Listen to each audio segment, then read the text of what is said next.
Hello, hello, everyone. Thank you so much for joining us tonight on this masterclass, this fun event, this first event that we are holding. My name is Mark Weingast. I am the current editor-in-chief of Layered Butter. Layered Butter is a community dedicated to the art inspired by movies. Tonight is the first masterclass, first kind of special event that we're holding of this caliber, where we decided to reach out to somebody who has collaborated with us in the past to teach us a little bit about their craft and what we can learn about design and about storytelling and about the movies and what we love about it so much. So a few housekeeping items before we get started. You can follow us on social media, Twitter, Facebook, Instagram at Layered Butter. You can support us on Patreon at Layered Butter. That way we can keep these events going. We can do more initiatives and more assignments like this. The other thing that you can do is if you go to our shop, tonight's guest, in fact, is in our current issue on Christopher Nolan. Hold on, let me just flip through this because it's over 100 pages of art and articles. And here we go. Here's a nice little piece that he's in. Tonight's guest is someone who is honestly out of this world. When you look at his resume, you will be honestly fascinated. Our guest tonight is Tomasz Opasinski. Now, Tomasz has been working on the creative side of entertainment advertising for over 20 years and has contributed to over 500 entertainment brand campaigns for theatrical, streaming, and television, as well as campaigns for video games and interactive industries. While working as creative lead, he worked on 700 Netflix originals, though that's a huge number, and 100 innovative projects. His personal practice includes traditional poster making, large format experimental art, digital photography, 3D modeling, and hard surface modeling for conceptual compositing. If you follow him on social media right now, specifically on Instagram, you'll see him design this crazy ass toaster. I mean, his words, not mine. And if anything, it is honestly a wonder to behold. So please help me welcome Tomasz Opasinski to the stream. Tomasz, you can turn on your camera right now. Okay, joining the camera. There we are. Oh, whew, stress. Hello, everybody. Mark, Layered Butter, thank you so much for having me. I truly appreciate it. I guess I have a double stress right now. If I screw up something, people will come back, and this is the first meeting of its kind. So I'll do my best to explain as clearly as you know, nicely what it is about the posters that people love about them and what it actually is. As you mentioned before, I did work on a few campaigns here and there. But literally what I would love to mention is that I've worked in my career since 2002, I believe. I've worked on 4 different corners of entertainment. I used to work as a poster designer, art director, creative director. I used to own 2 agencies that design posters. I used to train on poster, making and actually later on poster automation and poster design systems. And I also worked on the streaming side of things, where we transformed posters into something else and they become a different storytelling device in a way, right? So I do combine the knowledge of those 4 different pieces, a little bit of educational background, a little bit of heavy hands-on, and a little bit scientific where we do A/B testing. So I have mix of all this, and that I believe will be beneficial to whoever is viewing this today. So once again, thank you so much for joining us. In the meantime, I believe this is the deal. If you have questions, ask. This is live. Ask questions as much as you can. I'll be more than happy, and hopefully I can answer all of them. If not, we'll find a way of answer them on social media later on. So once again, thank you so much. Mark, I can't hear you. Mark, we can't hear you. Sorry, I totally forgot. I turned off my mic so Tomasz could keep talking. Yes, just as a reminder, we do have a live chat going. So please ask your questions, and we'll try to get to them towards the end of the program. Or who knows, maybe I'll interject with some. Please do, anytime. So I'm going to share Mark, unless you want to go different route, I would love to share my screen, and actually we can go through a few slides prior to, I believe, dissecting certain posters for their storytelling values. But I would love to actually start talking about what the poster is and how we think about it from actually, professional perspective. Actually, now that I think about it, fifth angle that I've been sort of a part of this community is my personal poster making. So 5 different angles on one. At different angles. Yes, differently. Okay, so let me share the screen. Sharing, please let me know if you can see it. I can see it on my end. Okay, that will be great if everybody can see it. That is fantastic. So what I will start with is to quickly mention what the poster is. And in my opinion, and this is one of the slides from my workshops that I've done recently for Noman and for other places. This is the shortest elevator pitch that you can imagine. And this is pretty two-story building that I took this picture from. But literally what we do with the poster, we grab attention. We fight for attention amongst other elements of the natural surroundings, And what we often don't think about is how do we have to exaggerate the poster to compete with bridge, building, store, liquor store, you name it, to scream at us, to leave this memory embedded in you. Once you come home, you can keep thinking about it. People often underestimate posters, but they're very, very effective ways of communicating.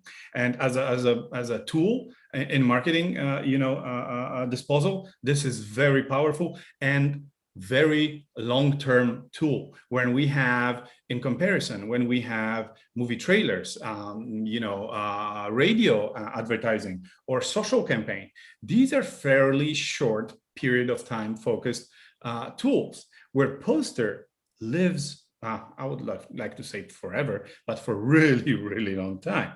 So even though with the initial kick of trailers and other media, poster survive and lives there long after and represents this, right? So this is the shortest elevator pitch that we could, as a designers, we could do. And this is how I often describe it, right?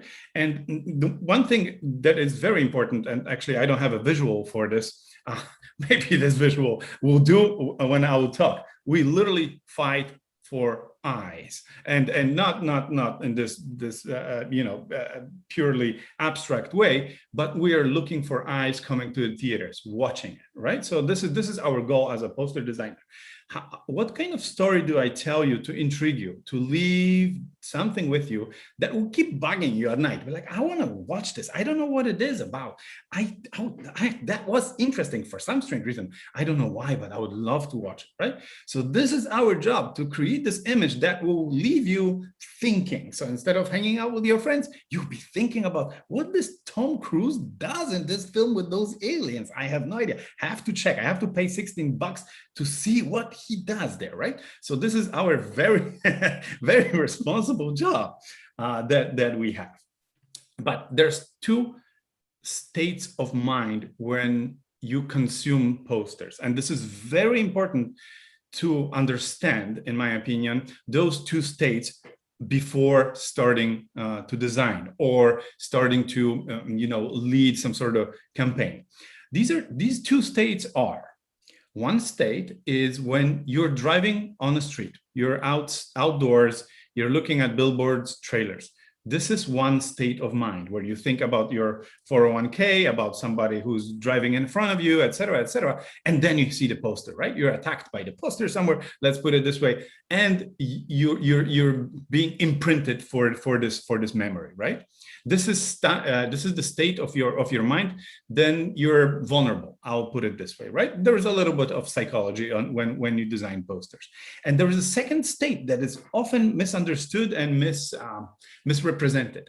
The state is when you're in the front of the screen, when you're in the front of your TV or in the front of your computer. The posters have to work in a different way, because what you're giving me already as a poster maker, as a campaign leader, right? You are giving me the attention. So I don't fight for your attention anymore. And I'm using different visual language to keep you there, to show you the true content. I don't have to trick you. Actually, I may have to fight with other, artwork that is on the same page on the screen at the moment, but I don't have to trick you. You've given me your time, right? So these are two different states that often are misunderstood and miscalibrated and miscalculated. So I hope it makes sense. I do have a water, so I'm going to drink a lot while talking. Second thing is how the posters are built. And I have a few slides that I'm going to talk about from my previous work and my previous workshops. So let's do two things. One, let's look at how the campaign is built, average, semi-decent campaign for a film poster. And let's look at how poster by itself is built before we go into the storytelling, because all those elements are very important, and posters have a different purposes on a different time when they're shown to you. You as a viewer, you are taking on a journey. So if we're introducing a film that is going to be made next summer, we'll introduce you to different artwork throughout time. Okay, so let's start with something like this. In the meantime, if you have any questions, feel free to ask. Mark will relay this to me. So, in a nutshell, what you're seeing here from left to right, you're seeing an average semi-large, semi-big campaign and how it's built. And for every single like a pivotal element of this campaign, we as a poster designers, marketers, we have to develop different kind of form of a poster to speak to you, right? And I will focus on brush, and I will focus on a few of these. Pitch. I hope you all can see it. Pitch idea. When movie goes into pre-production, when it's a script, it needs a poster, surprisingly. The poster helps to understand what kind of world this film is going to be, what kind of monsters are going to be, what kind of castles we're going to feature. So often with the concept artists, we're developing pitch posters. With this pitch poster and a pitch deck, director goes to studios and asks for money, literally. Hey, are you interested in this genre? And they're like, oh, there's too many dragons, we're not interested. Anyways, so pitch deck. If we design this poster well and the director designs his pitch deck well, it goes into early teaser and the movie starts being produced. So early teaser often is just a hint of what you're going to witness. Often those are very simplistic posters when there is only, I don't know, teddy bear or only half of the dragon or corner of somebody's eye, just to tease you. He or she's going to be there, but you don't know nothing about the story. So it's a mystery. Literally, this is what we're saying. This is a mystery, but it's coming next year. It's going to be big, right? And the buzz is being created. That's early teaser. When we have any artwork to work with from production, any assets that we can actually share instead of just using our imagination, we create teaser. Then it's a full-blown teaser, slightly more complicated, maybe has a release date on it, maybe has an intriguing copy on it, but still very simple poster. Later on, and in the post-production, when post-production starts, and this is where it gets really tricky, because we have to promote a film that it's still in post-production. What does it mean is that we don't have any CG assets to work with. They're still great boxes, no fur on King Kong, etc., etc. But yet we have to create posters. That's why sometimes poster looks different than a movie, because it was created 12 months before the release and we had nothing to work with, right? So it's a main poster. You may see the actors' faces here, maybe secondary actors, and title treatment, and maybe sense of place where it takes place, right? Closer to the premiere, we can see, for larger films, we can see character banners where the campaign is focusing on characters. And this is made for wider reach. So if you're a fan of, protagonist or antagonist, we can show you him or her or them in a larger scale. So you can wonder what they're wearing, what's the time period, etc., etc. Are they, outer space, etc., etc. So character banners are nothing but like getting more and more and more audience to click on this. Not to click, but to go to see the movie, right? And then, right about premiere, this is the premiere time, we do payoff. And the payoff is mostly the poster where you see all the characters, all the bucket of 25 different characters, the heads in the sky, so-called, or cauliflower, as I call it, and a sense of place and monsters and stuff and title and maybe copy. So if we didn't get you after all this, right? And you're like resilient, I'm not going to see this. Oh, this will get you. Oh, this is emotional. The characters will, interact with each other. They'll cry and all sorts of stuff. So if we get you here, that's fantastic. But then if you want more and you go to like Comic-Cons or, all sorts of specialized events, we create collector's edition for you. And this is a place to shine for individual artists that design movie posters. It's a place for them to shine, to bring their fans and collaborate with the studios together. And I will explain shortly why this one individual poster designer can rarely compete with this, literally, right? Often singular poster designers, one-person shops, they cannot compete with the machine. And the reason why is amount of executions, amount of posters that go into development of one final poster. So if we have one final poster, I truly believe that to get there, you have to develop about maybe 500 to 600 different posters. I know it may sound weird. It's like, oh, why don't you focus at the beginning and get this stuff done? But, there's the saying that everything is obvious once you know the answer. If you don't know the answer, you don't know how to market this. You run tests, you ask people, they give you feedback, you adjust, and you move on and on and on. No one person is capable of doing this. And sleeping at the same time, and eating.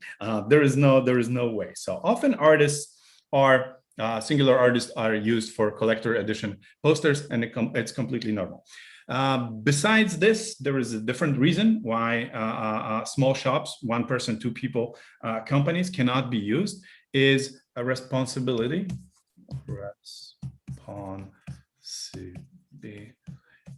Responsibility. So here's what happens also, and this is backstory before we get to the actual story. I hope I won't bore you with this. So all those posters means a lot of responsibility on the marketing team, right? If film premieres well and it's all super, everybody's happy, right? Everybody's like, "Ooh, this is great, fantastic. Thank you for hiring this agency and this agency and this agency. This is great." Well, sometimes it does not go well. And if marketing hired just one dude or dudette for this poster, the whole blame goes to marketing. Why on earth did you decide to hire one person company? What give you this power or idea? And if it fails, this person is literally fired. So this is what happens in the back of the poster making. So it's rarely seen that one person can design the whole campaign, and that's one of the reasons why. Okay, so I hope this is clear and enough. And this is just for fun. This is the situation in my my home country, Poland, where we design just one poster for that. What do we think about the poster? So literally in a nutshell, this is how I think about the poster. I truly believe that everything you do matters in this poster, and it has to be calibrated, discussed, defended in a way before you put it out there, because everybody will interpret our artwork differently. And when you put the different facial expression on a protagonist or antagonist or animal even, people may or may not react to it. And what we want as a poster designers, we want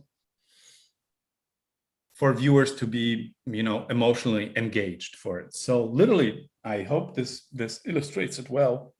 Those lines symbol something completely different. These are same three lines, but this is loud coffee. This is hot coffee.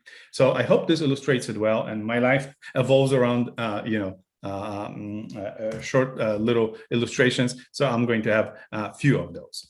What is within the poster that we sort of have to think of when we tell the story, right? here are the building blocks of a poster. I hope you can see it. It's maybe from the bottom.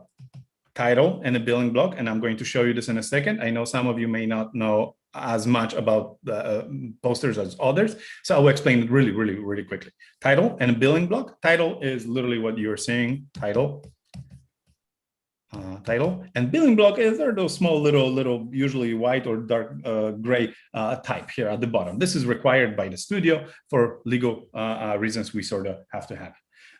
It has to say some sort of story. So interaction between characters, interaction between the world and them, some sort of emotional embrace or some sort of emotional state of the character. That's part of the story. Main character, of course, great to have it. Target, females, males, you name it. This will be dictated by sort of environment and main character and the typography as well. So we're going to talk about this as well. Engagement, meaning are they looking me in the eyes or not? Is this proportion right or wrong, et cetera, et cetera. And other cast members as additional data on a poster that will validate your thoughts. Should I go and see it or should I not, right? If you don't see those additional actors there, be like, yeah, I don't care about Tom Cruise. But then if you see 7 others, you're like, I like 5 of them. Maybe I should go and see it. That's why it's there, right? And how do I think about this? Okay, I'm going to use one of my presentations from Netflix. This is presentation about importance of background, because we often forget about this. And we often, as for storytelling, we often neglect it. We think, and we would love to think that main character will do everything for us. If he or she holds the gun, that's everything we should know. Actually, this is not entirely true. And I've seen A/B testing in my past proving that. So what is a background for this? When we talk about storytelling, what background gives you, right? It's an active layer in image compositing and storytelling. Here you can see a simple build of some sort of posterish kind of thing, billboard. You see logo, you see character in the foreground, our main protagonist, right? You see midground and supporting actors, often dogs, you name it, characters, and the background.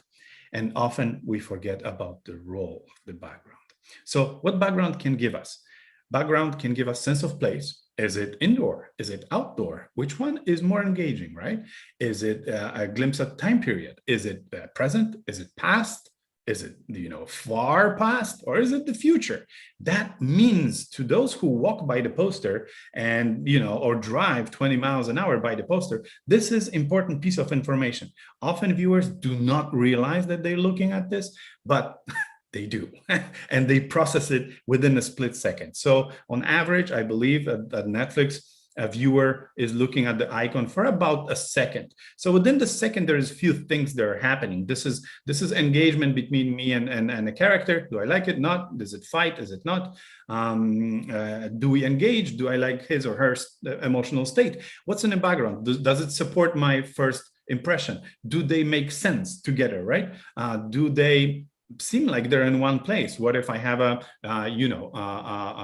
futuristic warrior and some antique background? This clash, and I will have to move on to the next image. So we're establishing a mood. Is it dark? Is it bright? Is it happy? Is it sad? And we're introducing additional characters, and we're giving a sense of scale. Are we bringing the massive world, meaning this movie is expensive and it was produced for 2 years with, I don't know, 200,000 people involved in the CG on it? Or is it like a studio-like film that relies on one room? So we all know this from a background. For example, some of you probably have seen 13 Reasons Why. What will be the impression that you will get if you see this background, right? You most likely you won't think of a comedy. Look at his forehead. He's worrying about something. And there is this dude behind him, like, oh my God, what's going to happen? This is rather dark, right? Or this, oh my God, he's worrying that she was yelling at him. I don't know. Only thing that changed was background, not even title. What would you think about this film? He's worrying where his buddies are in the army. What happened to them, right? Where are they? Where's the rest of the crew? Or 13 Reasons Why, I don't know, to have a kids or something like this, right? or 13 reasons why to blow up Earth, or I don't know, something, to be a spaceship, captain, or 13 reasons to not to drink, So these, look how your perception of this film have changed throughout those few seconds that I was showing you those backgrounds, and compare all these right now. Look how different sense of what you're about to see it is. And if you were to click on any of those, and you were to watch actual 13 Reasons Why, how fooled you would feel in the first 20 minutes of that, right? You'll probably most likely drop. You'll be like, you know what? I'm not watching it. There's nothing. There's no army. There's no kids. There's no space. I'm leaving, right? So this is our responsibility. As a designers, we have to think about it. We have to think about how others will feel when they watch it too, right? And I've been always saying something like this at Netflix, that let me just close this, and I'm going to open one simple page maybe. Actually, that will do. I hope everything is still okay. So if you think about the poster, and let me just illustrate it. I hope you can see the screen. So if you think about the poster, right? Here is a poster. You design a poster. That's fantastic. The whole campaign, or you name it, right? But what happens with this poster is there is hundreds of people working on the feature. There is investors, there is studios, distribution, there is marketing, there is director, of course, actors, special effects crew, all this, production, post-production, wardrobe, hairdresser, blah, blah, you name it. And then this is the one image that represents it all. So if you are thinking about having a career in poster making, I can honestly say that this is very responsible job, especially when we deal with the series and with the big production. Because what this does, and this is what was the case in my last 4 years of work, this and few others, few smaller, images represent work of all those people. I bet you didn't think about it before. You were like, okay, how do I represent film? How do I tell the story of the film, right? Which brings me to another actually interesting point, that we as a poster designers, we don't tell what the film is about. We tell what marketing wants to tell people to think that this poster is about. And this is the biggest difference. With the streamers, it's slightly different issue, and I'm going to explain it later. But what I want to say is the fate of those hundreds of people is in your hands, honestly. If you screw up this poster, people won't click on it, won't watch it, disregard it, forget about it. So the chances for season 2 are slim to none if you screw up, right? If you do successful, and movie is good, or series is good, right? If you do something that is actually beautiful and people love it, this chances of this whole group of people being employed for the second season are greater. I know I may be exaggerating a little bit and put too much pressure on you, but this is literally what it's about. At Netflix, we had, I believe 200 mil viewers. If I was to lie or mispromise to 200 million people, some of them will drop. Some of them will drop after the third of what I was promising and not delivering. So I hope this gives you a little bit of background on how we do posters and how we think of posters. I have one example that I did this morning, actually. I know, looks innocent, right? So, and here's the reason why I have, for those who use Photoshop and see my screen right now, I have navigator window here. The reason why I have it open is to see how it works in a small size, because posters actually are meant to be viewed, I'm going to show it later, are meant to be viewed big, 27 by 40 inches minimum, right? So with this window here, I'm testing if the story actually is being transferred to the small size, because it often disappears. And this is one of the reasons why I had the map open, because with the poster, it's like with the map. Now I see that, here's Starbucks takeout, and I would love to go there. Same with the poster. But when you look at the thumbnail, you don't know what's there. You don't. And this is how you design posters, to make them legible on a small size, or rework them to work on a small size. I hope this comparison works. So anyways, storytelling within a poster. It starts with some sort of thought, like how do we talk about it? How do we present it? What kind of mood we're trying to convey to the viewer? Is it more viewers are going to be interested in the dark side of the story, or maybe the positive side of the story? I don't know. Let's do tests. Let's ask people. So you do screening sometimes with a group of people, and they will literally tell you, like, you know what, I was interested in the brighter side of this story. So you use visual tools to help them to make it even happier. It has to be sort of skewed for the viewer. It has to be exaggerated a little bit. A very rarely only picture from a film makes sense when you just put it out of context and present it as a poster. Often in a thrillers maybe, and horrors, rarely comedy, right? So for example, how do you make a poster? What is poster, right? So the simplest way to think about it is any image with a building block.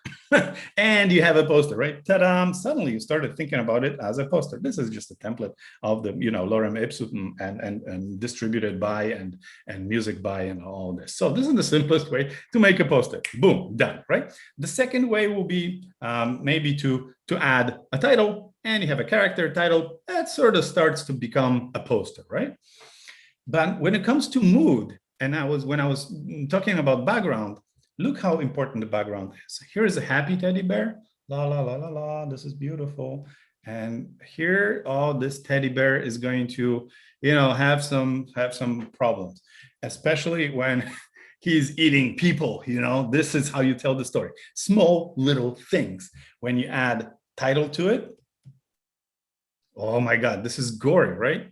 And this is happy.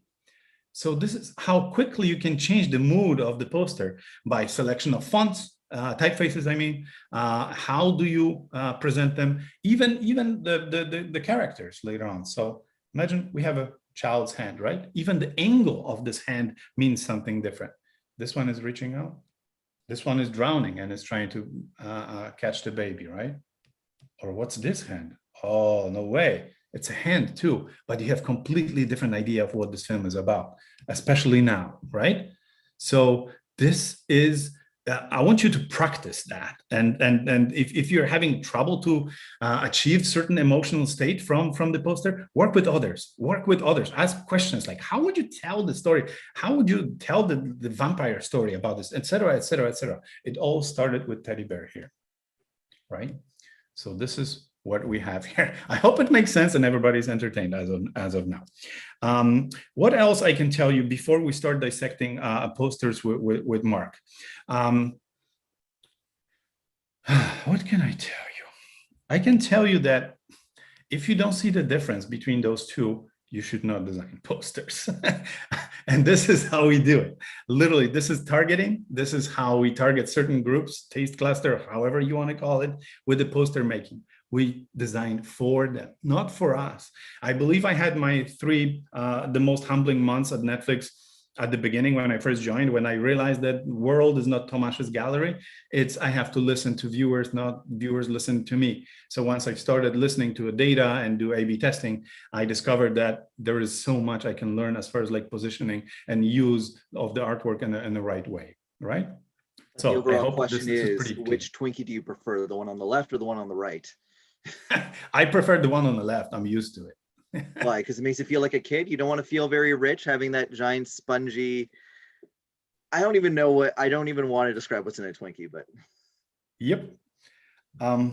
What else? Okay. Colors. Very important stuff. I mentioned the background. I mentioned the typography, characters, and even colors. So let's talk about colors. Each color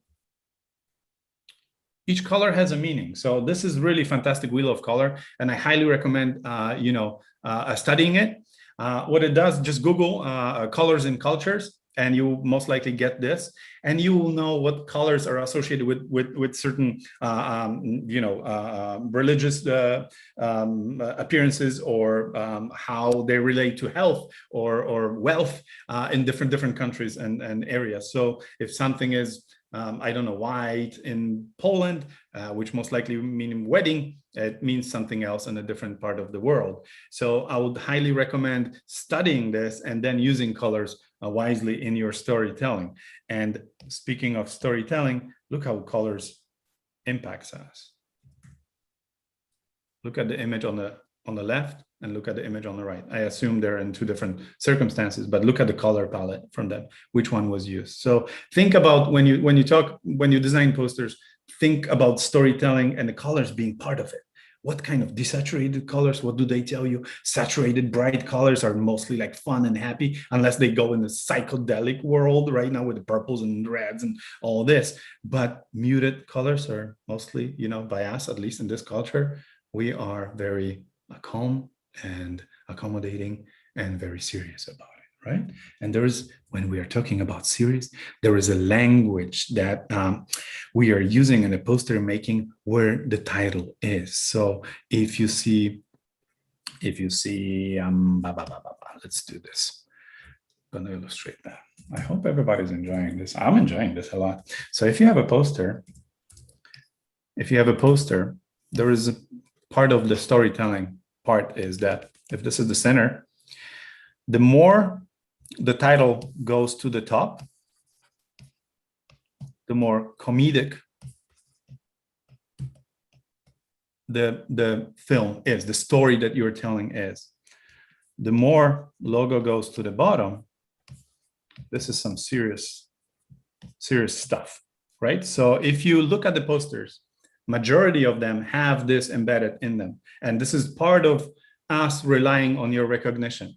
If you're seeing title at the bottom, you see Star Wars, you're like, oh, this is some serious stuff, or some, I don't know, Silence of the Lambs here. You think that it's serious. If you see Daddy Daycare, Daddy Daycare at the top, you know that this is comedy, right? So this is the secret language of the poster making. That is just part of it, right? And it's also may suggest a DVD box where you have a title at the top because others are always in the front of it and at the store. And this is part of the language. So the cheapest version of a poster, it's a DVD, and then it's a newspaper where you have title at the top because there is many of them laying or hanging somewhere, right? So this is the language of the storytelling. Mark, would you like to talk about certain posters? Are there any questions? Because I know I'm in my world, I'm talking, and it's totally fine. I can talk to myself for hours, but are there any questions? Is there any interest in particular part of this, or let me know. Okay, so a few things. Jordan asked, as a designer, does not having the names match the order of the actors, which I understand the reasons why, on the poster drive you as crazy as it does for film fans? Yes, and let me show you something. So yeah, short. Let's look at something like this. So what you're as a non-agency poster maker, let's put it this way, the story that you are telling, the story that marketing is telling, the story that filmmakers are telling, they're all mixed together, and they're all, you can see actually through the poster, you can see who wanted to do what, right? But there is also this thin line of a legal elements, right? The legal elements are legal documents that actors are often signing with the studios, right? I have certain certain recognition. I'm a famous actor. Let's name it Tom. Oh my God, this is way too thick. Sorry. So my name is Tom, and I'm super serious, and I want my name being, I don't know, minimum 60 points, right? And then there is an upcoming actor. There is the, I don't know, Jerry, that is not as known. And by legal requirements, his name will be 40. So that gives us 60. So what happens often on the poster is that, okay, we have Tom, boom, and then we have Jerry. And it's not because I've made a mistake laying up typography, is because of the legal requirements that told me where this name should be. Should it be above of Jerry? Should it be below Jerry? No, never. It should be above, or sometimes in the documents we have that it should be only Tom here and the rest should be somewhere here. So this dictates how I use this space also, right? This dictates where the title should be. Who should be the first? Who should be the second? Who should be the third, right? it all matters, and it's all very tight with the legal side of things. And just to illustrate that, I hope this answered the question. Yes, it's annoying as hell, especially when you have a Tom on the left and you have Jessica's name above, and you're like, what the, where is the, what, why would you do that? What I want to show you is actually, I made 2 graphs some time ago. I know I'm deviating a little bit from storytelling. I apologize. This is going to be 5 minutes, but it will help you to understand. Because if anything, sorry, Tomasz, just to interrupt you. This actually goes into a question from one of the other viewers, Anna, about at the end, who approves the poster and the final poster design? Is it the director, the producer? And I feel like you showing these charts will explain it. So should I show it now or later? Oh, show it now. Totally. Okay, so I'll show you now. So this is, in a nutshell, you see a lot of boxes. So this is typical agency that in Hollywood it's been for decades, right? So where a person like me would be sitting is this. Let's say at the beginning of my career, let me just create a new name. I will be this designer, right? I'm coming to the agency. I'm going to be like, oh my God, I'm going to be a storyteller for the biggest stars on this planet. This is going to be fantastic. What I didn't realize for 2 hours is that I have to ask our director for opinion. I have to talk with both of them, with the associate creative director, that this idea goes to creative director, that talks with associate director and gives direction to our director to give me direction how to design stuff, right? So this is pretty simple so far, right? This is pretty clear. Once I design something, somebody tells me that it's not fully well illustrated, I have to go to Illustrator, to a personal illustrator, not Adobe Illustrator, to illustrate it for me. Okay, cool. That's kind of fantastic. I'm going to put it on my poster. This is great. And Tomasz, by the way, you need a copywriter to design this poster because, you know, you're Polish, your English is not that well, so we'll get it for you. So I'm like, okay, cool. Yeah, let's take this. This is fantastic. I'm making my poster. This is great. Oh, let me just, once I have it done, let me give it to, run by creative director and associate creative director, and give it to account executive, who's going to go with this to the studio, or will take it to the crit, right? And he or she actually may come back to me with the revisions. Okay, so this is one sub design team at the agency that you're part of. Sometimes 60, 80 people, even like doodling posters there, right? Account executives are responsible for connecting with the studio, what they want, how they want it, et cetera, et cetera.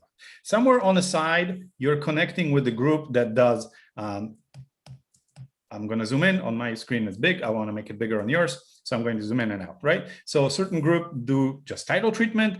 Certain groups just do retouch and deadline. That's never mind. Some teams do photo research and analysis of the concept, and maybe design systems later, right? So you are somewhere in between there, and you go into this process.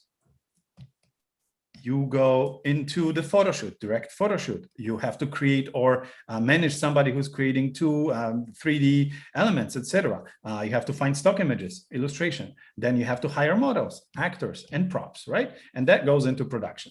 So once the posters are somewhat done, this process starts after the brainstorm, starts with the studio, and it goes hire from account executive to studio producer, that is your client, that goes to focus group. Once focus group doesn't like it, it goes back to all this mess, and it comes back to it until the focus groups like it, right? So this is our marketing studio. Then it goes for approval to studio actors, and the actors are like, yeah, you know what, we're not liking it. Woo. You're going back to the drawing board. You reinvent this, you go through all this. Actors are like, you know, we kind of like it. Then it goes to film director, and film director is like, yeah, I don't like it. This doesn't portray my film in the right light. You know, I like the actors though, but change the clouds. It goes back and goes back again. So, okay, then film director is like, okay, I like it. This is fantastic. You guys are worth $7 million. This is great story you're telling through the images. Let's go to Mpaa rating that approves or disapproves posters based on, you know, if they're too outrageous, they may block you. So actually it turns out that there was a gun on the poster, and everything goes back to the drawing board. After 2 months, comes back, Mpaa rating gets like, okay, and then goes to a finisher. So the person that all those doodles that we just did on a poster, like we've created really on a rush, like really rushed Sunday night, he or she or the whole team finishes every single thing again on a large scale and reformats it for a repurpose, for billboards, for all this. Then it goes to publishing, and this is the end of campaign. And then it goes to websites, mobile, standy, and others, right? So this is the really easy way of looking at the agency. And this is for comparison. This is how easy. I'm just being sarcastic here, but this is how the system works at home when you're a one-person designer. So most often you're like, oh, I like the premiere of the I don't know, whatever, Star Wars.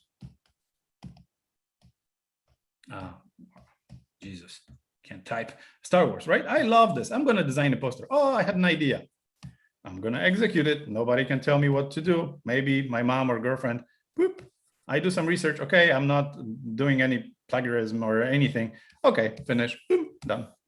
Hey, I'm posting my poster on my website. Done. You make it look so easy. That's the thing. And this is the difference between those two worlds, actually. So in your personal time, your storytelling, it's different, because often you're telling the story of the film that it's been already out there, and you're relying on the secondary instincts of people who've seen this and memorized that. So then that's why you can use a lot of simple elements. Simplicity is the best. But if you have to introduce poster, simplicity just does not work. The more realistic the set, the better. And then we do. And then that's it. Yeah. This is. I hope that answered the question. Yeah. In terms of, let's see, which question did I pull up here? How do you finish and refine up the design and work upon errors in the key art before showing it to the client? Could you please repeat it? I'm sorry. Okay. How do you finish and refine the design and work the errors in the key art before showing it to the client? So let's say, there might be something wrong with it. Like how do you show, like what's the process between showing a draft and showing a final? Like you can choose, because you like what you showed before with the background and the foreground with the characters and all that. What you showed us in here in your interview in the Inception poster is just more of you had the idea of sketching a folding street, and then with the actors and all that. So you can choose two different paths, and we're going to talk about the posters in a second, but two paths. One path is the one that you're going to train your clients on trusting you. Literally whatever you present, that it will be finished on the last stage, right? They will have to trust your little imperfections there. Oh, I didn't finish masking, but the general idea is like, okay, this is the mood you'll be getting from this, and this is the embrace between two characters, and the title treatment of solid, solid size to read at the small sizes, etc., etc. So one is education of the client, right? So that sort of eliminates need of finishing. It's like, it's going to be good. We've done 5 posters already. It's going to be great. Just please sign off on this thumbnail. We'll finish this. Don't worry, right? So this is one way. And actually, this is part of the career advice that I often give, is that it's not hard to do one job for Hollywood. The hard job is to stay in Hollywood and do job over and over again. And this is part of this practice, right? To keep this trust going. So this is one way, or you can choose sort of my way, that is my sort of primary way of designing, is I create very, very high detailed assets. I love this. This is sort of part of me going into details, that my posters most often, and probably there are friends that work with me on this call, that I do highly detailed assets.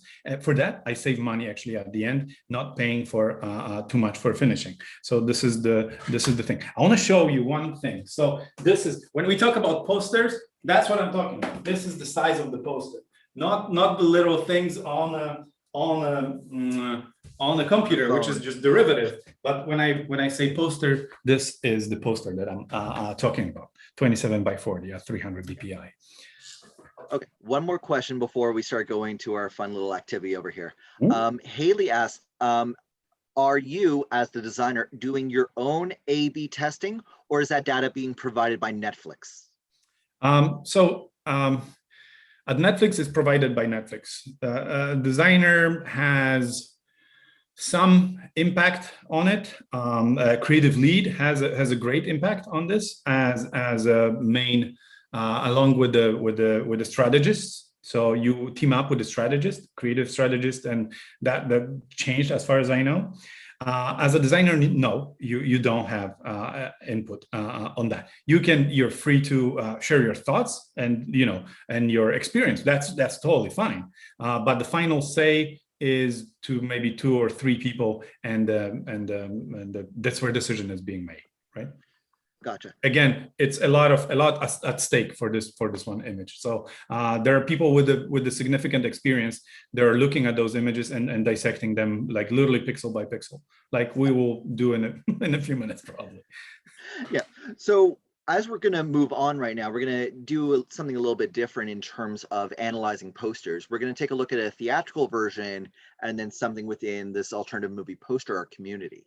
Now, as you said earlier, movies, when you're marketing them from a studio, you're trying to sell them a dream, a fantasy, something that seems kind of unbelievable or something that you can engross yourself into. Whereas, within this alternative movie poster community, you're kind of selling memories, not just iconography, but rather you're trying to tell the story as you would remember it. Yes. Yeah. So with that in mind, let's take a look at one example. Okay. This will be one that was chosen by our Patreons. Let's go with Lord of the Rings. The second one, this one? Yeah, second one. Okay. We're having Lord of the Rings here. Where would you like me to start? Is there anything in particular that you would like me to talk about as far as like the story, or what would I have changed? Is it correct? How would I A/B test it? Let's talk about the story first. Let's talk about placement. Let's talk about the elements that are being included before we talk about what kind of story is being told. Okay. So to be honest, I didn't think about it much.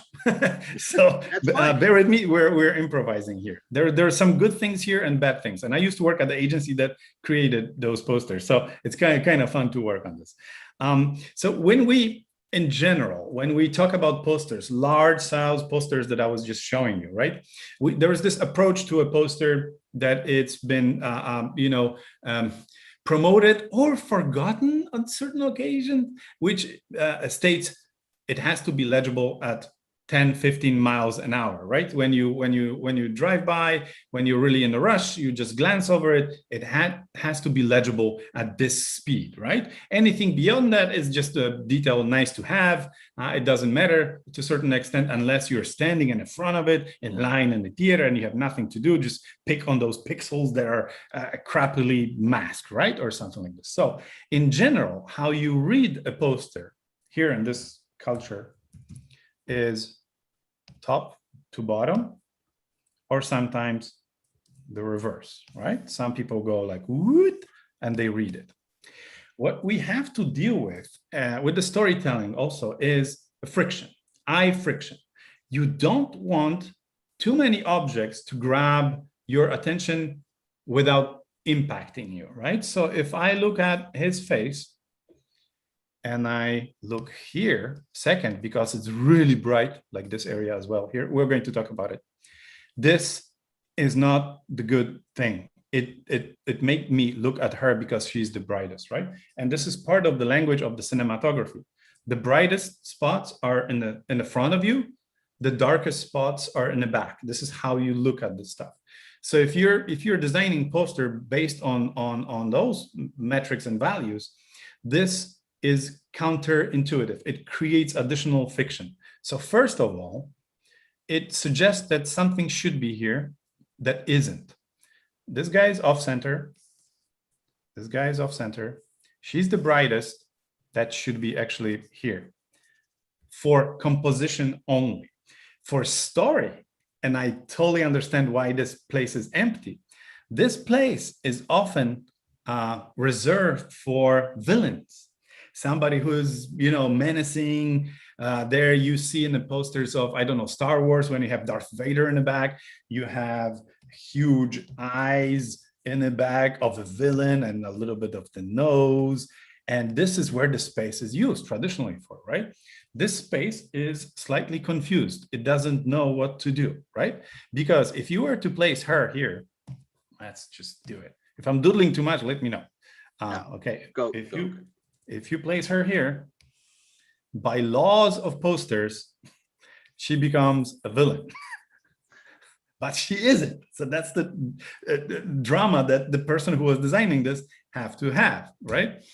So anyways, this person designed it in a very weird way. And by any means, I do not blame a designer for that.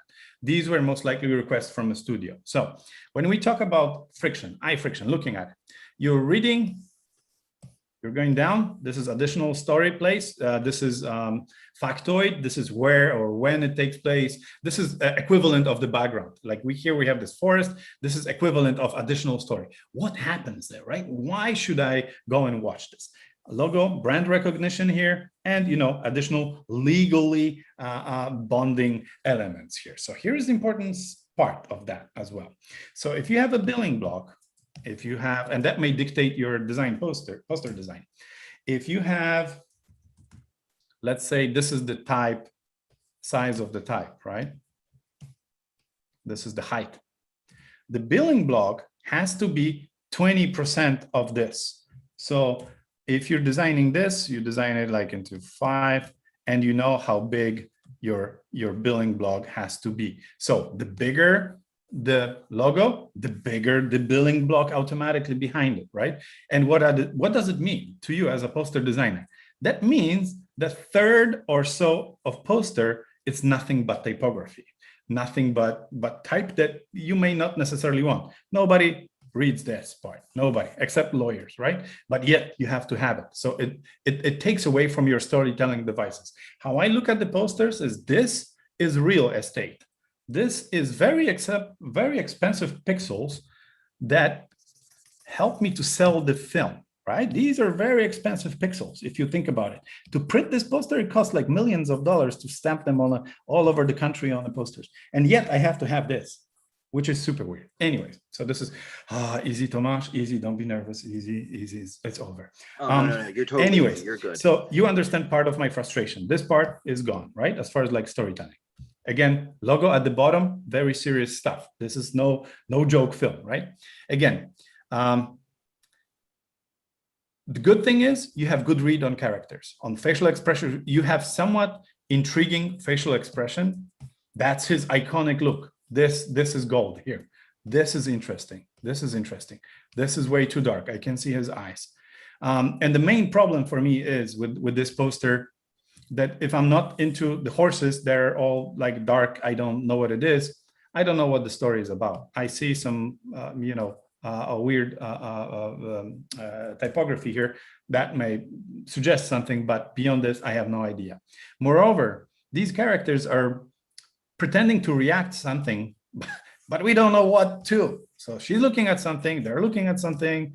He's defending us from something, I don't know. He's looking at something, that's okay. He's looking at us, that's great. Okay, we have a connection, right? And at the size of 27 by 40, his face is big enough to be close to the actual, human face. So we can rely on it better. If that was a small face like this, that we can rely to this. The closer to the actual face, the better in the poster, right? So we can talk person to person, right? He is honking, I don't know. I don't know what's going on here. So if that was me, I would swap that stuff. That's actually slightly discouraging. Introduce some worlds there. Introduce other characters, monsters, trees, those flying things that were there, castles. This is like freaking awesome. The production value of that, right? If we're talking about stuff, if he's fighting something, let's have somebody's arm going off the screen. If they're looking at something, let it be a light here. There's a part of the wing or something like this. And often, like what we use in this is kind of funny story. So in the poster world, if you look at the, let's say, main character, right? Here is a dude standing with the gun, right? And he's looking at us. He's like, oh, where is the bad guy? And in the poster world, always the bad guy is behind him, right? So it's weird. He's looking at us and there's bad guy behind him. So this is another part of language of a poster that it's sort of completely untrue and unrealistic and doesn't happen most likely in the movies, but yet we're using it because there is no other ways. If you have the back of this guy here and he'll be looking at him, you have the biggest star that you don't see their face. So these are the challenges you are facing. I have to twist it to tell the true story, right? So I hope it makes sense. Beyond this, there is a coloring issue for that. I understand the movie is really, you know, moody and all this from time to time, but often it's really bright. What this is challenging is there is a lot of darkness, and when you move to, you know, we are in I am in sunny California when it's bright, but when the poster is hanging on the wall somewhere at 4 p.m., you may see maybe something like this. So legibility of this poster dies after like 5 p.m. So you're sort of limiting your people looking at it after 5 p.m. Good luck noticing what's there, right? So this is additional problem for this poster. So to sum things up, lack of additional characters that may bring you actually some joy, lack of unique characters that may actually convince you to go and see it. And we had this conversation on Netflix, for example, when we talked about Stranger Things. I was prohibited from featuring Demogorgon, which to me was the best thing in this film. I highly respect other opinions, that's fine, but Demogorgon was the differentiator that made me want to watch this, right? And later on we did a test and it turns out that Demogorgon was actually the changing fact in people's perception. In Japan, I think the viewability rose by 20% or so, just by featuring Demogorgon, the differentiator, right? And this is what we often have to deal with.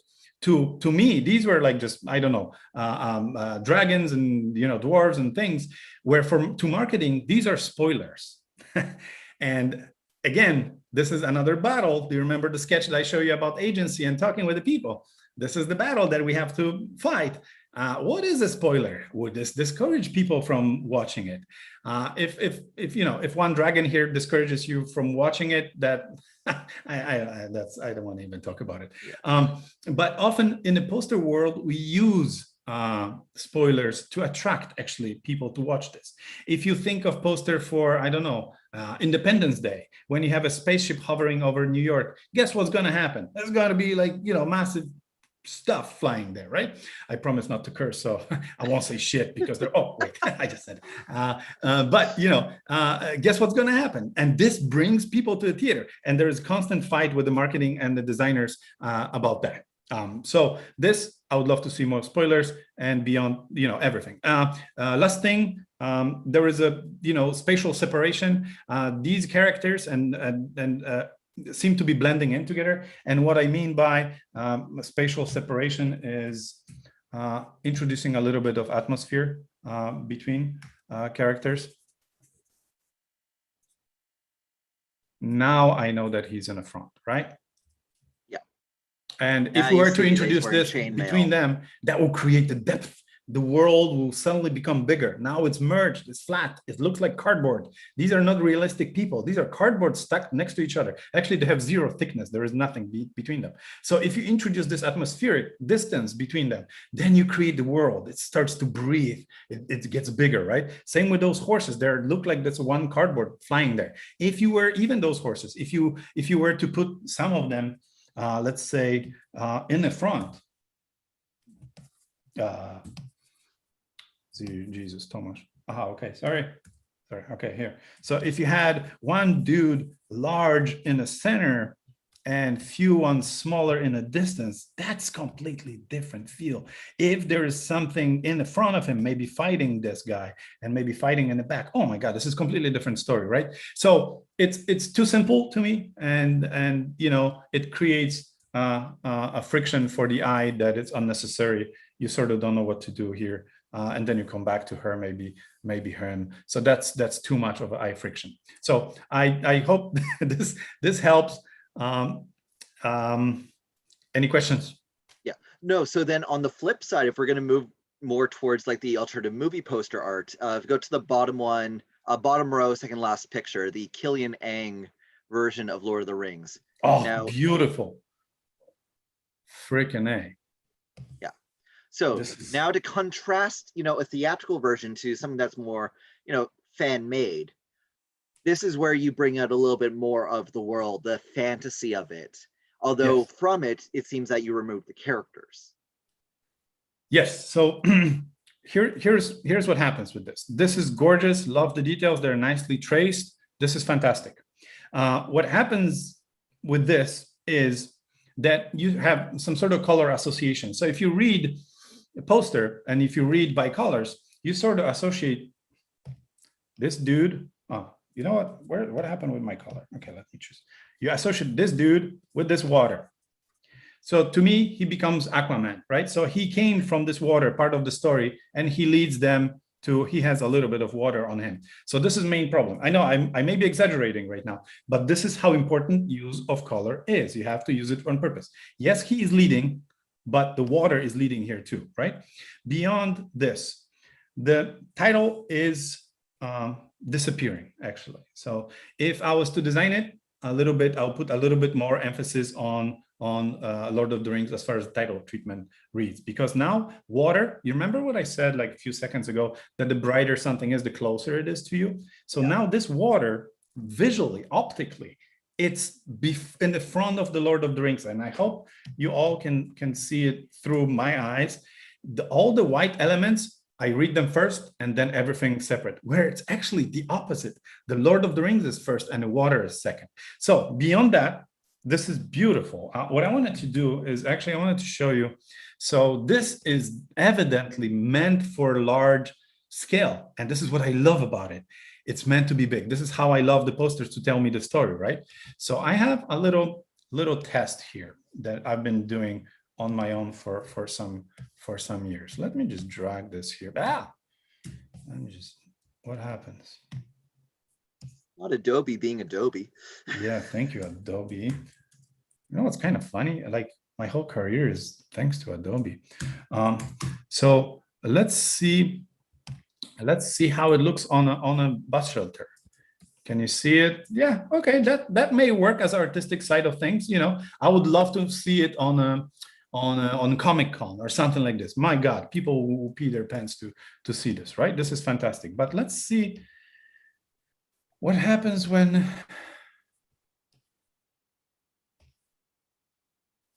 it's not that big. Hypothetically.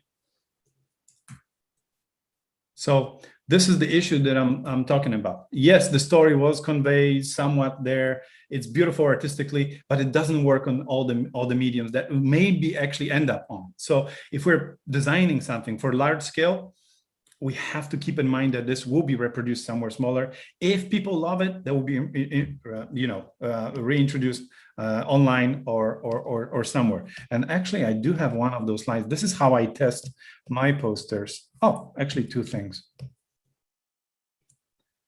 This is how you test your poster at the different sizes. If it's still legible, you test it at the bottom, the small size, larger. If you get the message, if you get the memo, and then you go into details. This guy even holds the trumpet here. So these are the details that I'm talking about. And this is how the evolution of the poster happens. This was presented to the director. It's like, hey, I'm thinking about this. He's like, yeah, I don't know, but let's see what he can do. 2 days later, it was like, hey, how about this? Oh, yeah, that's better. Okay, we have a third version of that. So I hope this helps. As far as this poster, beautiful. Again, I would work on legibility of that, and that will help to understand what this film is about. Because to this art, title is very, very helpful. It's a second part of the story. Yeah, and you saying about applying it to a bus shelter or applying it to a digital platform gets me thinking about one of the other examples that I was going to bring up. If we were to go towards Jurassic Park, the original teaser poster. So, yep. Because as iconic as that image itself is, it's so minimal and very direct with what it's trying to tell you. But look how contrasty this is. This is somewhere between crap and genius. So it's somewhere between that. So somewhere between kitsch and amazing. Yes. So crap, because they could have done better. Look how you read it. Steven, some sort of dinosaurs, reinforcement of what you just saw, Jurassic Park, additive copy, additional evidence, as we call it, and legalities of that. This is what I was talking about. You see how big this is? Yeah. This is crazy. It's 20% of this, and some small bugs that were added most likely later. But what you're seeing here, it's actually reinforcing this image that they know it's going to be reinforced everywhere. So poster was only one of the channels most likely where this was distributed, even though there was a teaser. Second part is they didn't have anything ready yet, so they had to come up with something, right? So they're like, oh my God, we don't have special effects. We have to start promoting. We can't show just puppets. Okay, let's go with the logo, and we'll see if people are actually even reacting to Jurassic Park. Would they even like it or not? So for testing, this is what they were doing. Yeah, and then on the flip side, if you were to go to the one to the left of it, yeah, there we go. This one? Yes. This one is freaking awesome. It's a Burgos. Beyond that, this is like British, proportion of the size, poster. Yeah. Yeah, this is like a quad. So it's not traditional, American poster for that, allowing you actually to say more through this. So from collector's perspective, this is it. It tells you the story. Shit is going down. There is demolition. It doesn't say anything about people dying there, which is kind of good for the film, I believe. It shows you that things got out of hand. This is what you're getting from it. All this disorder in the back, this is literally what it is. I believe I hope they hidden something there, like some members of the family or something. I don't know why there are street signs here on the top left. Now that I look at it, but anyways, this is beautiful. I do not understand the frame at all. I don't know why is there. It actually makes it smaller. So any sort of framing makes everything smaller. So if you do frame, that was popular at some point. Later on, we decided not to use it because we're paying for every pixel of that. Yeah. So why would we obscure it with the frame? But this is gorgeous. I love it. I wish there were humans in this so you can relay, you have a sense of scale. So the problem is with that right now, this is why you have in the movies, that's why you have birds flying, to give you a sense of scale, automatically how big this dude is. So if there was a human, like it was in King Kong posters that we did, that was Anne versus T-Rex, and you know exactly how massive it is. Now, I don't know if it's really big T-Rex in a big space, or is it really small T-Rex in a small space? So I don't know entirely, right? So this is part of the problem with the storytelling here. I wish there were human there. Yeah. Do you feel it's a little bit too spoilery for what it is, or? Oh, I love it. This is why I will go to see it. Okay. Last example. So-called shit is going down, right? This is how. Yeah. Shit's always going to go down when it's dinosaurs. Yeah. Who doesn't love a good T-Rex? Excuse me? Last one we'll do. Let's do the There Will Be Blood. Top middle. Top middle. This one? Yeah, that one. Okay. Oh, no pressure, Tomasz. No pressure. No pressure. Okay. So what do we do here? Daniel is, I believe, here twice. I don't understand the reason why he's here twice. I would rather introduce somebody else to the story to widen the group that will possibly like this film. I know that he's there. I can clearly see him, but I don't know why he's here twice. This is a mystery to me. So let's go from the beginning. I'm not sure if this white frame is just from the internet. I think it's just from when we sourced it online. Yeah. When we took it.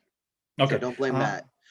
So this is classical ear poster, where you're forced to think about somebody's ear at this angle. It's not desired unless you cover it. So if that was me, I would.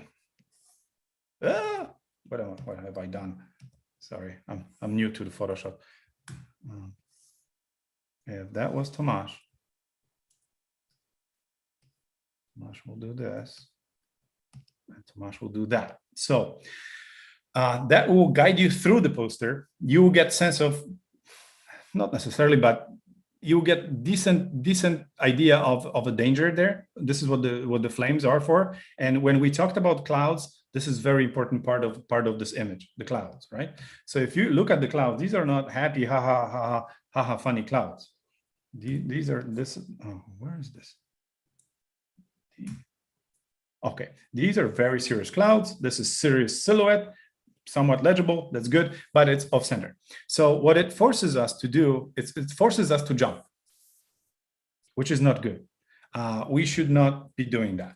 We should be looking at this, maybe eventually here, go here. Maybe revisit this area if we have time, but that should be sort of like this. Sometimes in action movies, we read posters through this. That's why you have a lot of dudes running at the angle, right? Here is a city, here's a street, he's running, he has a gun, etc. Right? So this is how you read posters as well at angles too. So no ear, luckily, this is awesome. Often you will see it in the posters and you can't stop staring at the ear, and it's not what the film is about. This is great. He's looking at something. I would love to see what he's looking at. If there is some sort of light, if there is some sort of group of people fighting, or the other dude, the priest that was there, or something like this, I would keep introducing a little bit of that here. What if there are other people here? Now looks like he's the only dude there that sort of, thunder struck his oil field and he's poor guy there. So which may be deceiving a little bit, because there is huge the aspect of that. The secondary thought, title, as beautiful as it is not legible. Is made for definitely large canvases. It's yes, it gives you the mood, etc., but it could have been simplified or enhanced to make it legible at the small size. So this I know that people have issues with that, especially here if you read it here. So that's that. Beyond this, there is a huge possibility of this being too dark on the street. And then also, if you introduce too much black on a poster, as far as like printing technique goes, CMYK, they tend to get a little wrinkly and not look decent. Even if you fight that with a thicker paper, that means that your campaign will be more expensive, because you have to spend more time, more money on actual physical paper. Because it's going to tear in the print process, and later on it's going to get weird. So if you think that title is a little bit hard to read, what if we let's move to the alternative poster, the one that's on the absolute last one on the third row. Absolutely. This one? Oh, bottom. No, that's got up. Jesus. There we go. Yeah, definitely not the commercial poster. No. I love it. It tells me nothing about the film, but it is an amazing effort. And wow, I wish I could illustrate like that. But this is definitely a piece for those who know what the film is about, or who the artist is, and collect more of the artist than to get the story of the film. So here is the commercial world on the left, and here is the artist as an artist. And this was on a scale of between commercial and artist. It's very heavy on the artist. This is beautiful. If this is a large piece, let's say if this is like 70, 80 inches, this tower may be like giant in front of your face. This is fantastic. Wow. Oh God. Yeah. So with this one, what I also really like is not just with the artistry, but rather all the details. There are little Easter eggs and clues littered throughout it. So on that top left, you can see some dynamite. On the upper right, you can see Thunderbolt. On and if you keep going down, you'll be able to see like even more stuff. We poster artists, we love to hide stuff. Sometimes it's good stuff, sometimes it's not. No, this is fantastic. This I bet this has a meaning somewhere there. I don't know, actually. Personally, I don't know, but it's like just above that circle is the bowling pin, which I mean is a huge spoiler. But even that, just the art style of it, what I'm sure Aaron Horkey has been going for, is just that old handbill style of the time period of when it takes place. Now, if like for me, an example of this would be with La La Land, because it's very reminiscent of musicals of Hollywood of like way back when, but you Mhm. didn't really see any marketing material that made it look like that whatsoever. It didn't make it look like a 3040s thing. It made it look like, contemporary musical movie.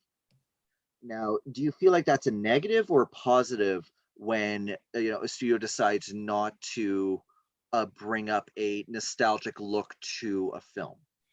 Here is the problem with the nostalgic films. Let me just stop sharing. So here's the problem with the nostalgic posters. People, as artists or those in the know what the film is about, that's awesome. You have film made in 2020, but poster look from 1975. Awesome, dude, good for you, right? But when the public comes to mind, public thinks that this is film from 70s. Period. This is exactly. And they may not be interested in film from 70s. Period. What happened in my career, I've seen this many times. All of us want to tell the story in a more artistic way. Like, right, we were the secondary cinematographers. So cinematographer did their job, and we want to, for some strange reason, we want to reinvent the wheel, right? So, for example, there is a color film made in 2020, but yet we choose to, advertise it in a black and white, beautiful, artwork. And guess what happens? People go to see the movie and they leave within 5 minutes and they're like, this is not the black and white movie I was here to see. And do you see the problem of that? Here's my artistic pride. Be like, oh my God, I showed you this in the best possible image ever, and you left. And yes, we have a data that people are not willing to be misled too much. When they're in the theater, that's way harder to leave, right? We keep you hostage, right? You're there and you're like, it's stupid. I don't want to walk through those guys. I'm not going to leave. So we have you hostage. But when you're in the front of the computer, you just close it and you're like, I'm done with this, right? You mispromised this to me. So same with if you do, I don't know, colorful imagery for archival footage, just to incentivize people to watch this. Guess what's going to happen? They're going to be feel cheated. They're like, oh, this was colorful poster and the whole film is black and white and it's archival. What the hell? The same with the posters from 70s. As much as we would love to bring this nostalgia, it's not cool. People are not going to respond as artists would like to respond. Yes, on Comic-Con, people will do, pull their hair from their heads.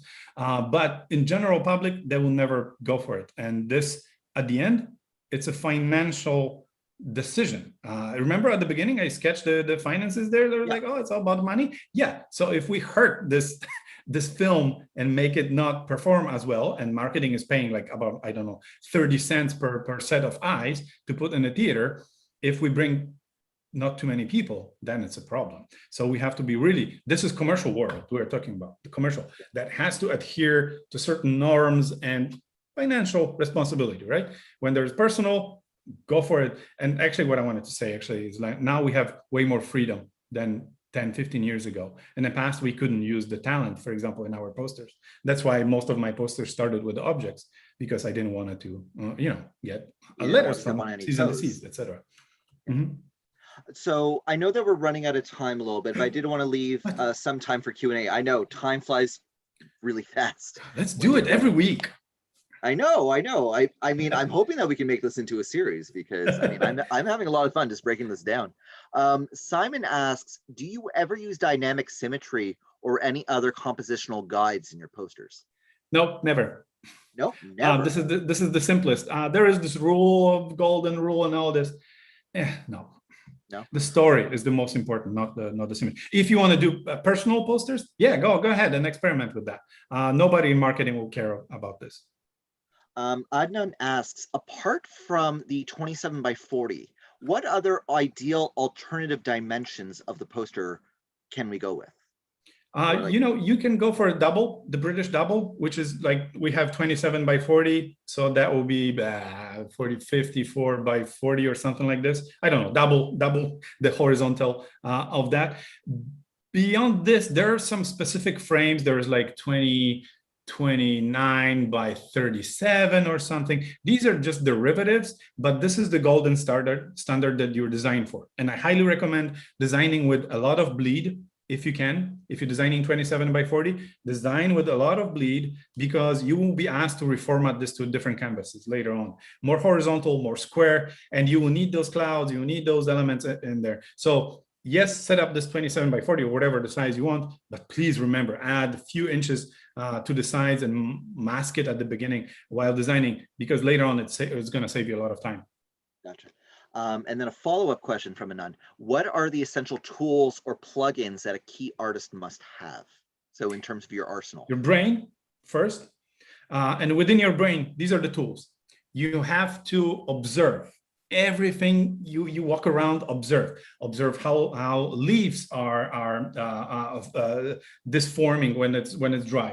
Observe how people react to each other. So this is your tool set of situations that you may use. If somebody wants to high five you, what do? You're like, oh, okay, I don't want to high five you, right? These images have to be as your toolkit. So this is the most basic biological toolkit, your brain, right? You always go back to it. Second is, of course, any drawing designing tool. To me, it's a Photoshop. It's an industry standard. It's a no-brainer to me. I know other people use Painter, etc., etc. To me, it's a Photoshop. Whatever you use, it doesn't matter. As long as you convey the story, you can make it out of sticks if you want to, sock puppets, whatever. If you can photograph them. The poster is not about the technique.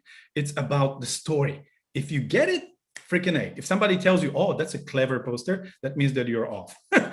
That most people will never see it, right? So it's about the story, not the technique. Every single poster can be illustrated using, I don't know, matches or something like this. Do a challenge for yourself. So then secondary will be 3D software. The reason why is that more and more films are, have CG, and you will be given CG assets for it, bridges, cars, characters from video games, etc. So you have to know how to manipulate. I mean, you don't have to, but it's better for you to know it, right?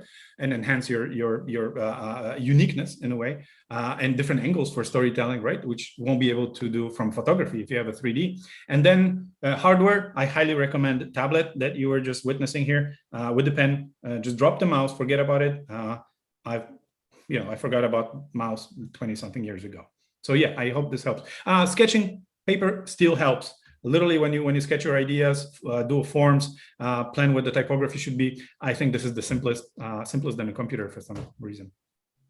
Okay, so Arthur asks, Tomasz, what are your favorite posters of all time outside of your own? You can't use your own. God, this is a tough question. To be honest, in general, I love aliens, and I love aliens posters. They show you what it is. The egg, the other posters with the Ripley and the background, you know exactly what's going to happen there. So this is a huge spoilerish kind of thing for me, but I love those actually, to be honest. Yeah, so I'll say aliens posters by who did that? That's the company on Wilshire. Anyways, yeah, so I love aliens. Okay. Perky asks, I do a lot of digital art to practice compositions, blending, etc. with stock images and 3D assets. Do you have any tips on practicing with these techniques within Photoshop? Yes. So if you're practicing with the 3D and assets, try to combine them. Whatever you do, try to make them look like this is one scene. This is awesome. This is the first level of the combining this, right? And then try to force yourself to mimic certain styles with assets that you have, because this is what's going to happen in real life. It's not going to be just Tomasz doodling his own stuff, right? Because not everybody wants Tomasz's artwork for their films. Often people ask for different styles. Hey, how about this style? How about that? How about this? And you have to, as a poster artist, you have to be able to mimic that in a really fast-paced environment. So I'll encourage you to do that. The first step will be combining them so they look like they're in the same world. If you have, I don't know, a building and you have some sort of environment, try to make it look like it's there, right? First, the same lighting, same coloring, sharpness, details, etc., etc. And then try to take it to the next level. What if it's a fantasy world? What if it's comedy? What if it's I Am Legend style drama, right? Or something like this. And see if you can add this tone to it. So this is next level to make it together and then change the meaning of that. Move it somewhere, transpose it into something dangerous or happy. Then this is where it becomes happy. With one thing, do not go dark. because everything disappears in dark. It's so easy to make it dark. It's like, oh, I'll make it horror, so you can see half of the stuff. Like for the There Will Be Blood. No, make it bright, where you can see the details. So this is self-challenge that I'll highly encourage you to do. Okay, I've got 2 more questions here for you. Sure. When working at Netflix, how many titles were you working on at once, and how much time did you typically have to work on a poster? Okay, so at Netflix, I did not design the posters. I designed extra posters, but I did work as a creative lead with the producers. So long story short, I did work with about 30 different producers. So imagine that every week I had to have about 31 meetings with them. So we have 1 week and 31 meetings just with the producers. At every single half an hour slot that we had, we talked about 2 to 3 different series. So what happens going backwards, I had to watch those to be sure that what I'm telling is, the right thing to say, right? I can't say about film that I didn't see. So what ended up happening is I watched a lot of series on the triple speed just to see it, just to see the imagery, see how the story fluctuates, right? Who evolves into who. I have it in my head, memorize this almost every scene, and then I go and talk to producer, and producer is laying off the whole layout of the campaign. I want to this journey for the viewer to go through this to this to this to this. Hey, how about the other angle of that? Okay, let's swap this. Let's talk about this, right? So within this half an hour between me and producer, there was this dialogue, push and pull. What if I would challenge you with this image that will tell you a different angle of this story, right? People forget about this, I don't know, sensual part of this or the horror part of it. Let's bring it a little bit into the journey. So when the viewer goes through imagery, it's like, this is what it's about. We're telling them through images. And we have this natural, as humans, we have this natural thing that we connect 2 images with the story, right? Any 2 images that you show it to us will make a story. If it's a kid and it's dragon, it's like, oh my God, did the kid eat dragon? So we have it and we rely on this, right? This is part of the storytelling in a poster. You often combine contrast, person standing, person laying, like in Parasite poster, and you know exactly what's going on. So to answer your question, every week I talked about maybe 90 different films with them. I had to memorize the scenes. Yeah, it's a challenging work. But if you love it, you come home on Friday more energized than you are on Friday. And on Monday. So yeah, it's a lot of fun. If you have all this imagery, you have to train your brain to memorize this stuff. Okay, last question. This is from a colleague of mine, Laurel. And it has to relate to your home country. Poland has an iconic history of abstract posters, whose design came out of censorship challenges during communism. Did you have a chance to meet any of those artists from that era, and how were those interactions? No, unfortunately, no. There was one that we were sort of pitching to do the logo for some years ago, but no, unfortunately, no. Some of them are retired, some of them are no longer with us, which is oh my God, how I miss this part, that to meet them, because they have really clever way of sneaking little things in, and this is what I'm sort of practicing right now. Sort of, they're my heroes in a way, but I want to reinvent the poster. So if you look at my poster, they're slightly different. For a reason, and then there was this huge challenge that was above them from communism. We were not allowed to import artwork from the West. That was evil, right? So we had to create our own artwork, and at the same time put a little thing to the Communist Party with the poster. So yes, they're lovely. Again, these are not commercial posters. No, they're not by any means. By current, they are iconic. Yeah. At this time, they were, especially in the theater and circus in Poland, they were huge, and people loved them. But now this is commercial world has changed. So yeah, take a look at, like, if anybody goes anytime to Warsaw, there is the whole gallery about Polish posters. Oh my God, you can be there for. Now, I mean, this is just me indulging on my part. What's your favorite Polish poster, or like Polish variant of a poster for a movie that you like? Wait, Tootsie? Tootsie wait, hold on. What was the Polish variant for Tootsie? Because we were not allowed to import the poster from the West. Oh, no. I'm just trying to think about what the design was, because. Oh my God, it's look it up. Wait, hold on. Can we do that right now? Just yeah, like a live reaction, because I've actually out. never seen this. It's like the last thing, I swear. Wait, There we go. I have it. Wait, I'm gonna share the screen, okay? Oh yeah, totally share this Do we because still I have some have to see people? this. Actually, do you Oh see my it? God.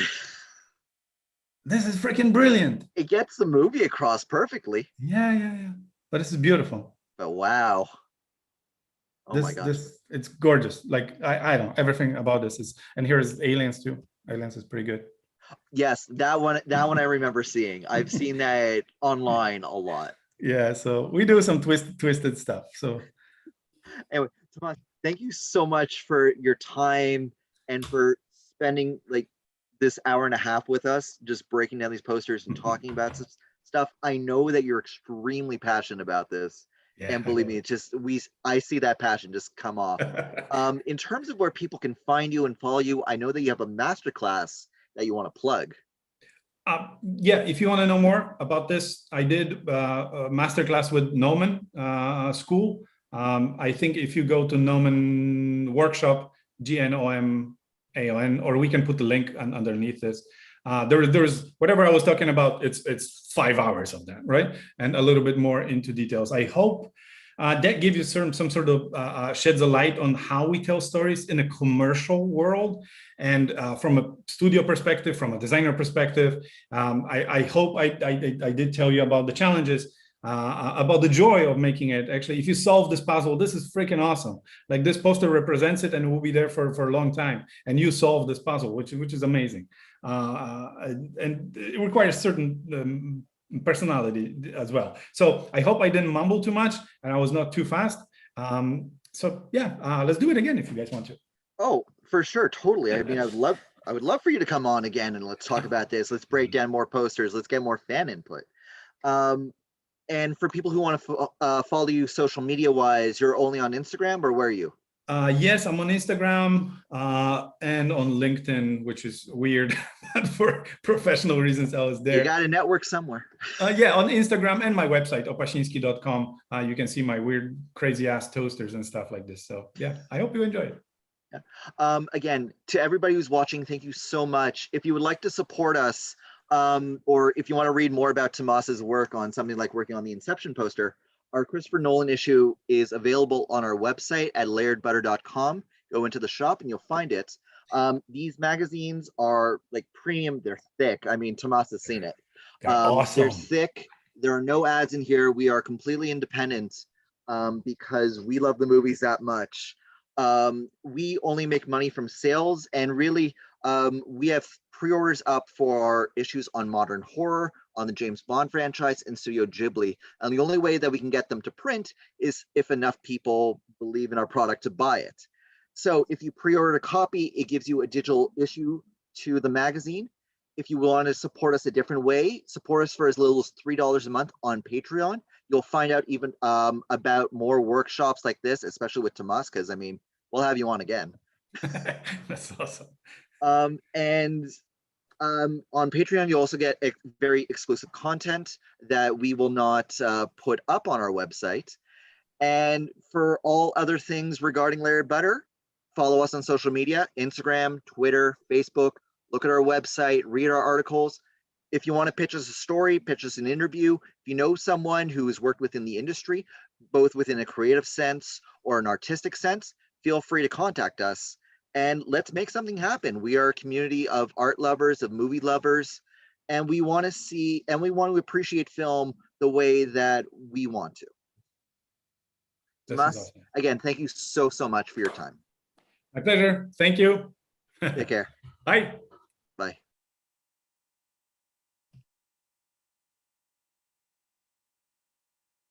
Whew.